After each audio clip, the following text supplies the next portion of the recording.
Hey everybody, Roger Levin here with your Practice Revenue Pearl of the Week.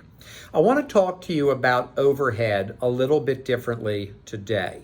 There are two types of overhead. Now, if you ask your CPA, the CPA will tell you I'm dead wrong, and they are right. For CPAs, there's only one type of overhead. Those are expenses, and you can write them off.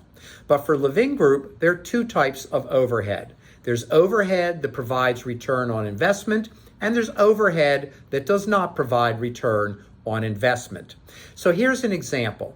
Paying your rent. You have to have rent if you are a renter. You have to have a place to practice. You have to have treatment rooms, but that will not get you return on investment. However, if you are maxed out, which almost none of you are, we have research at Levin Group showing that almost every practice can increase revenue by 30 to 50% in the next 3 years. Almost every single practice, believe me, we've modeled it out and done it many times and have it on paper and in reality. But the bottom line is, if you're maxed out and then you take more space, that rent provides return on investment. This is how we look at it. If you buy a technology that improves quality but does not make you faster, or provides a new service, or allows you to charge a higher fee, then that technology might be good for quality, but it's not providing a return on investment. And then you need to ask the question, well, how much quality improvement are we getting, and will that quality improvement be worth the investment that I'm making? We see dentists do this all the time. For a very small change in quality, they go spend a lot of money.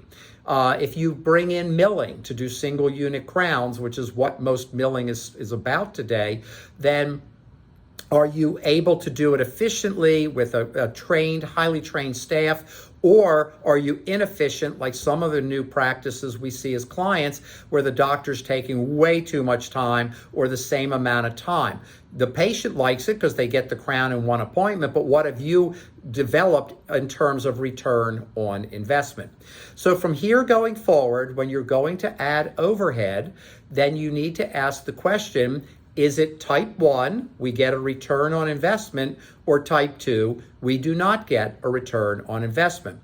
And if you want to increase your profitability, I suggest you overemphasize the return on investment style of overhead rather than non-return on investment style of overhead. Bottom line is, every business has overhead. You've got to have rent. Or own the building. And then you pay rent. You've got to have taxes. You've got to have gas and electric. You have to have team members. But when you add the next team member, will you get a return on investment? Or have you not developed systems to the point where the team gets all the possible delegation, freeing the doctor up to increase practice revenue?